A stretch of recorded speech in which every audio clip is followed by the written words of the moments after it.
Hello everyone, welcome and welcome back to my YouTube channel biochemophilic. तो आज हम लोग स्टार्ट करने वाले हैं एक बहुत interesting topic that is the growth. So this is the topic of a developmental biology and that is very helpful for the student of masters as well as those student who are preparing for the CSIR NET examination. So firstly हम आज discussion करने वाले हैं कि growth क्या होती है and basically इसके कितने टाइप्स होते हैं। ठीक है, सो फर्स्ट ऑफ ऑल हम समझते हैं बेटा कि ग्रोथ का क्या मतलब होता है। सो ग्रोथ का मतलब ये होता है कि अभी बहुत लोगों से अगर मतलब नॉर्मली अगर आप पूछते हैं कि ग्रोथ क्या है तो वो ऐसा बोल देते हैं कि हाइट इंक्रीज हो रही, that is called the growth. But in biology हम इसको इस तरीके से समझते हैं कि किसी भी चीज़ के नंबर में, ठीक है, किसमें, किसी भी चीज़ के नंबर में। अब ग्रोथ किस में हो सकती है, नॉन लिविंग में तो ग्रोथ होगी नहीं। सो ऑब्वियसली हम यहाँ पे बात कर रहे हैं ऑर्गेनिजम्स की। So if I am talking about organism so it means that हम बात कर रहे हैं plants as well as animal की। तो ये दिमाग में चीज़ें क्लियर करिएगा। तो हम बात कर रहे हैं ग्रोथ की, ग्रोथ क्या होती है, जिसमें हम समझेंगे कि ग्रोथ का क्या मतलब होता है, ग्रोथ कितने टाइप्स की होती हैं। सो फर्स्ट ऑफ ऑल बेटा हम समझते हैं कि जो हमारा ग्रोथ होता है इसमें क्या, उसका क्या मतलब होता है। सो अकॉर्डिंग टू NCERT और वैसे भी जो हमारी जितने भी लिविंग ऑर्गेनिज्म होते हैं उसके साइज़ में इंक्रीमेंट होना, जो जिसमें हमारी हाइट आ जाती है, हमारी बॉडी का विड्थ आ जाता है, हमारी बॉडी का मतलब लंबाई चौड़ाई हर एक चीज़ उसके साइज़ में इंक्रीमेंट होना, और उसके साथ साथ क्या होना, उसके नंबर में भी इंक्रीमेंट होना। So that is called the growth. अब मोस्ट ऑफ द स्टूडेंट्स इससे कंफ्यूज हो जाते हैं, जैसे जो हमारे यूनिसेलुलर ऑर्गेनिजम्स होते हैं लाइक एमीबाज। तो एमीबाज में क्या होता है, जो रिप्रोडक्शन होता है, लाइक एक एमीबा होता है जिससे वो उसका न्यूक्लियस डिवाइड करके दो एमीबा बना देते हैं। तो एक तरीके से तो इसमें रिप्रोडक्शन भी हो रहा है, ठीक है, और एक तरीके से इसमें आप देख रहे हो क्या हो रहा है, ग्रोथ भी हो रही है। तो एक एक्सेप्शन होता है, या एक हम बोल सकते हैं कि अगर जो यूनिसेलुलर ऑर्गेनिजम्स होते हैं उसमें ग्रोथ और रिप्रोडक्शन क्या होता है, सिमिल्टेनियसली हो जाता है। ठीक है, तो हम समझ सकते हैं कि जो हमारी ग्रोथ होती है वो साइज़ और उसके नंबर में इंक्रीमेंट होना को हम लोग ग्रोथ कहते हैं। उसके साथ साथ हम समझेंगे बेटा कि हमारी कितने टाइप से ग्रोथ होती है। ठीक है, सो बेसिकली हमारी चार टाइप्स की ग्रोथ हैं। फर्स्टली हम बात करेंगे किसकी, आइजोमेट्रिक, आइजोमेट्रिक ग्रोथ। ठीक है, दूसरी क्या होती है, दूसरी होती है डिटर्मिनेंट ग्रोथ। ठीक है, अभी मैं एक एक करके इन सभी को समझाऊंगी। डिटर्मिनेंट ग्रोथ, तीसरी होती है इनडिटर्मिनेंट ग्रोथ, और चौथी होती है एलोमेट्रिक ग्रोथ। ठीक है, अब आप लोगों ने इसका नाम सुना है नहीं सुना कोई बात नहीं, लेकिन मैं आपको समझाती हूँ कि हमारा क्या होता है, आइजोमेट्रिक ग्रोथ क्या होती है। सो आइजो का मतलब क्या होता है, आप लोगों ने सुना होगा ना, isomerism in the chemistry, isotonic solution in the chemistry. So iso का मतलब होता है बेटा, सबसे पहले कोई भी टर्म आए उसको हम लोग दो शब्दों में क्या करेंगे, उसको तोड़ लेंगे। We have to convert the word into two forms. Like हमारे पास में आइजो होता है और मैट्रिक होता है। आइसो का क्या मतलब होता है, सेम, क्या होता है, सेम। और मैट्रिक का क्या मतलब होता है, मेजरमेंट या उसकी जो सिमेट्री है या जो उसकी साइज़ है। तो ऑब्वियसली बेटा यहाँ पर आइसोमेट्रिक ग्रोथ ऐसी ग्रोथ होती है जो कि सिंक्रोनाइज वे में चलती है। सिंक्रोनाइज वे में चलने का मतलब क्या हो गया कि उनमें क्या होगा, इक्वली जो सेल्स क्या करेंगी, इक्वल इक्वल डिवाइडेड होंगी, उसमें इक्वल ग्रोथ होगा। अगर उसमें डिवीजन भी हो रहा है सेल्स का, मतलब उसके सेल्स में उसके नंबर में इंक्रीमेंट हो रहा है तो वो भी इक्वल होगा, और अगर उसके साइज़ में इंक्रीमेंट हो रहा है बेटा तो क्या होगा, वो भी इक्वल होंगे। अब कुछ इसमें टॉप पॉइंट्स है जो हमें माइंड में क्या करने हैं, रिमेंबर करने हैं, उसको माइंड में क्या करने हैं, रखने हैं। ठीक है, क्योंकि जो हमारे ऐसे क्वेश्चंस बहुत ज़्यादा ऐसे बन जाते हैं। सो इसमें हमें ध्यान क्या रखना है कि जो हमारे आइसोमेट्रिक ग्रोथ होती है उसमें क्या होता है, इक्वली उसमें क्या होती है, ग्रोथ होती है, चाहे वो उसके नंबर में इंक्रीमेंट हो चाहे उसके साइज़ में इंक्रीमेंट हो। उसके अलावा ये हमारी किस में हमें ऑब्जर्व मिलते हैं, रेडियली सिमेट्री। तो आप लोगों ने बायलैटरल सिमेट्री पढ़ा होगा, रेडियल सिमेट्री पढ़ा होगा, मतलब हमारा कोई भी लिविंग ऑर्गेनिज्म है उसको हम अगर ऐसे रेडियली 4 फॉर्म में काट तोड़ते हैं तो वो इक्वल इक्वल हाफ में डिवाइड हो जाता है। ठीक है, तो that is called the symmetric radial symmetry. ठीक है, मतलब इक्वली 4 हाफ में डिवीजन को ही हम लोग रेडियल सिमेट्री बोलते हैं। और जिनमें आइसोमेट्रिक ग्रोथ होती है उनमें हमें रेडियल सिमेट्री देखने को मिलता है। ठीक है, तो इस तरीके से हम क्या कर सकते हैं, समझ सकते हैं। तो हमें पॉइंट इसमें क्या क्या ध्यान रखना है, पहला ये एनिमल के अर्ली डेवलपमेंट में क्या होता है, ऑब्जर्व होता है। फिर दूसरा क्या होता है, रेडियल सिमेट्री में ऑब्जर्व होता है एनिमल्स में। और इसमें क्या होता है, इक्वल पार्टीशन होता है और इक्वली सिमेट्री होती है, ठीक है। अब इक्वल है मतलब इक्वली इसमें डिवाइडेड होगा, और फिर चाहे वो नंबर में इंक्रीमेंट हो चाहे वो साइज में इंक्रीमेंट। तो आई थिंक आपको इतना क्लियर हुआ होगा, बहुत सिंपल है, बहुत सॉर्टेड है, ठीक है। अब हम बात करने वाले बेटा डिटर्मिनेंट ग्रोथ।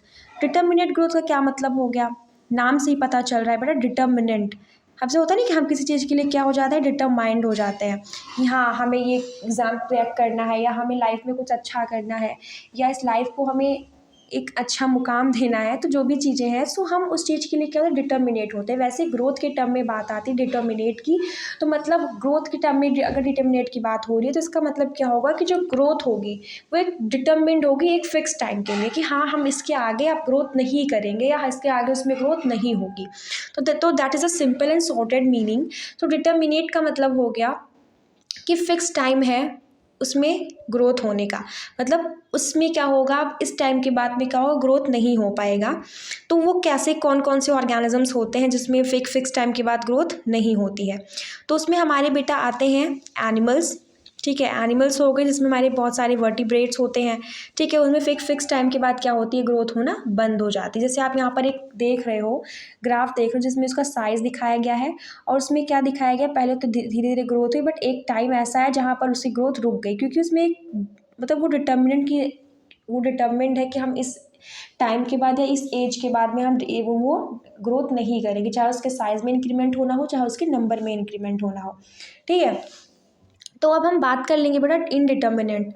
सो इसका मतलब क्या है कि इसमें लाइफ टाइम मतलब लाइफ टाइम ही ग्रोथ चलेगी, मतलब इनमें कोई बाउंडेशन नहीं है या टाइम बाउंडेशन नहीं है कि ये कब तक ग्रोथ करवाएंगे। सो इसका बेस्ट एग्जांपल हमारे प्लांट्स होते हैं। अब आप देखते हो ना, प्लांट जब तक वो ग्रीन रहते हैं, जब तक उनमें लाइफ रहती है, तब तक वो क्या करते हैं, उसमें ग्रोथ होती रहती है, उनकी ग्रोथ लाइफ टाइम नहीं रुकती है। बट हम लोगों में क्या है, ह्यूमन बींग्स में, एनिमल्स में क्या है कि एक फिक्स टाइम होता है कि हाँ उनमें अब ग्रोथ नहीं होगी, या उनमें अब और सेल का डिवीजन नहीं होगा, या बोल सकते हैं कि बॉडी में अब वो चेंजेस नहीं आएंगे, ठीक है। तो इस तरीके से हम चीज़ों को समझ सकते हैं। तो यहाँ पर आप देख सकते हो कि इसमें क्या होता है, कॉन्टिन्यूअस ग्रोथ होती, लगातार होती रहती है। लेकिन हम लोगों में क्या है कि एक फिक्स टाइम है सेल्स का डिवीजन करने का, सेल्स का ग्रोथ होने का, बॉडी में क्या क्या चेंजेस होने उसका, हर एक चीज़ का एक फिक्स टाइम है। तो इस वजह से इसमें हमें ये देखने को मिलता है एनिमल्स में डिटर्मिनेट ग्रोथ, और इनडिटर्मिनेट ग्रोथ किस में देखने को मिलता है बेटा, प्लांट्स में देखने को मिलता है। और इसमें क्या होता है, मेरिस्टेमेटिक सेल्स होती है जो कि प्लांट के ग्रोथ को क्या करती है, सपोर्ट करती हैं। आप लोगों ने पढ़ा होगा, ठीक है। तो आई थिंक आपको इतनी बातें क्लियर हो रही होंगी। अब इसके कुछ एग्जांपल हैं जिसमें हमारा एक हाई रिजनरेशन जो रीजनरेशन ऑफ डैमेज टिश्यू होता है, उनमें हम क्या किस तो उसको भी हमारे उसमें भी हमारा क्या होता है, इनडिटर्मिनेट ग्रोथ होता है। जैसे फॉर एग्जांपल हमारी एक्सेप्शंस में भी आ जाते हैं, जैसे हमारे अंदर क्या होता है, जैसे कुछ एनिमल्स हैं, भी मैंने आपको बताया ना कि एनिमल्स में क्या डिटर्मिनेट ग्रोथ होती है, बट कुछ ऐसे एनिमल हैं जिनमें रिजनरेशन पावर बहुत ज़्यादा होती है कि उस वजह से उनमें क्या होता है, लाइफ टाइम ग्रोथ हो सकता है। जैसे फॉर एग्जांपल है एम्फीबियंस के जो लिम्स और उसकी लेंसेज, लिजार्ड की टेल है। अब वो भी तो एक एनिमल ही है, भले ही वो हमारी क्या होती है, एक मतलब रेप्टाइल है, बट वो क्या होती है, एक एनिमल ही होती है। लेकिन उसमें देखो क्या होता है, उसकी टेल जब जब कटती है तब तक वो फूड जब तक वो जिंदा हो तब तक वो क्या करती है, बढ़ती रहती है। ऐसा इसलिए होता है क्योंकि उसमें रिजनरेशन पावर बहुत ज़्यादा होती है, और वो इसलिए होती है क्योंकि उसमें पास क्या होती है, स्टेम सेल की पावर होती है। हाइड्रा भी है, मैमिलियन लिवर है, जिसमें उसमें क्या होता है, उसे कंपनसेटरी रिजनरेशन बोला जाता है। तो आई थिंक आपको इतनी बातें क्लियर हुई होंगी, है ना। फिर अब हम बात कर लेंगे बेटा किसके बारे में, एलोमेट्रिक ग्रोथ। एलोमेट्रिक ग्रोथ का क्या मतलब होता है, अनसिंक्रोनाइज। जैसे हमने आइसोमेट्री में पढ़ा था ना कि एक इक्वल डिवीजन हो रहा है, बट इसमें क्या हो रहा है, अनइक्वल डिवीजन हो रहा है, इसमें सिंक्रोनाइजेशन नहीं हो रहा। जैसे अब मैंने आपको बता ही दिया कि अनइक्वल सेल्स क्या करेंगी, इसमें डिवाइड करेंगी, सेल्स में इक्वली डिवीजन नहीं होगा, चाहे उसके साइज में बात करें, चाहे उसके शेप में बात करें, चाहे उसके ऑर्गन्स में बात करें, चाहे उसके स्ट्रक्चर में बात करें। ये बेसिकली हमारी प्लांट्स में देखने को मिलता है, प्लांट डेवलपमेंट भी और as well as animal development भी देखने को मिलता है। तो आप यहाँ पे जो डायग्राम देख रहे हो, ये प्लांट टिश्यू है उसका डेवलपमेंट है, किस तरीके से उसमें जाइगोट बना, फिर इसमें 1 सेल स्टेज है जिसमें हमारी एपिकल रीजन अलग है और जो सेल्स होंगी वो अलग हो जाएंगी, फिर 2 सेल स्टेज में भी है, फिर 4 सेल स्टेज है, फिर एक ऑक्टेंट स्टेज बनती है, फिर इसमें एक हार्ट स्टेज बनती है, ग्लोबुलर स्टेज बनती है, फिर एक ट्राइपॉड स्टेज भी बनती है, फिर एक सस्पेंसर स्टेज बनती है। तो इस तरीके से इसमें क्या आप देख सकते हो कि इसमें इक्वली सेल्स डिवाइड नहीं है, चाहे उसके अगर साइज में इंक्रीमेंट होगा तब भी वो इक्वल डिवाइड नहीं होंगी, उनका स्ट्रक्चर होगा तब भी वो इक्वल डिवाइड नहीं होगी, या उनके नंबर में अगर मतलब इंक्रीमेंट होगा तब भी इक्वल डिवाइड नहीं होंगी। तो दिमाग में इतना रखना है, एलोमेट्री ग्रोथ में इक्वली डिवीजन नहीं होता, वो अनसिंक्रोनाइज होती है और इनको हम प्लांट और एनिमल में डेवलपमेंट में देख सकते हैं। डिटर्मिनेट में क्या होता है, फिक्स पीरियड ऑफ टाइम में ग्रोथ एक होती है जिसमें हमें ये पता होता है कि इसके बाद में अब हमारी ग्रोथ नहीं हो पाएगी, चाहे वो डिवीजन करना हो चाहे वो उसके साइज़ में इंक्रीमेंट करना हो। इंडिटर्मिनेट में वो लाइफ टाइम ग्रोथ होती रहती है, जिसका बेस्ट एग्जांपल प्लांट है, और इसमें मेरिस्टेमेटिक टिश्यूज़ जो होते हैं, स्टेम सेल्स जो होती हैं, इसको हेल्पफुल करते हैं प्लांट में ग्रोथ करने के लिए। अगर हम बात करें कुछ एक्सेप्शंस की जो हमारे लाइक एनिमल्स में होती हैं, ग्रोथ जो लाइफ टाइम होती रहती है, क्यों होती रहती है, क्योंकि उसमें रिजर्वेशन पावर होती है, वो स्टेम सेल्स की वजह से होती है, जैसे फॉर एग्जांपल एम्फीबिया के लिजार्ड लेंस में, एंड ये सभी चीज़ें जो मैंने आपको बताया था। फिर ग्रोथ हमने पढ़ाई था कि साइज और उसके क्या नंबर में इंक्रीमेंट होना ग्रोथ कहलाता है। आइसोमेट्रिक में सिमेट्रिक होता है, सिंक्रोनाइज होता है, इक्वली डिवाइडेड होते हैं, रेडियल सिमेट्री होती है। तो ये सभी चीज़ें हमने आपको बताई। तो आई थिंक आपको ये जो छोटा सा टॉपिक बहुत ही अच्छे से समझ में आया, वो ग्रोथ क्या होती है और ग्रोथ के कितने टाइप्स होते हैं। तो आई थिंक अगर आपको मेरी वीडियो ये पसंद आई हो तो please share with your friends, and thank you so much for watching, keep learning, keep enjoying.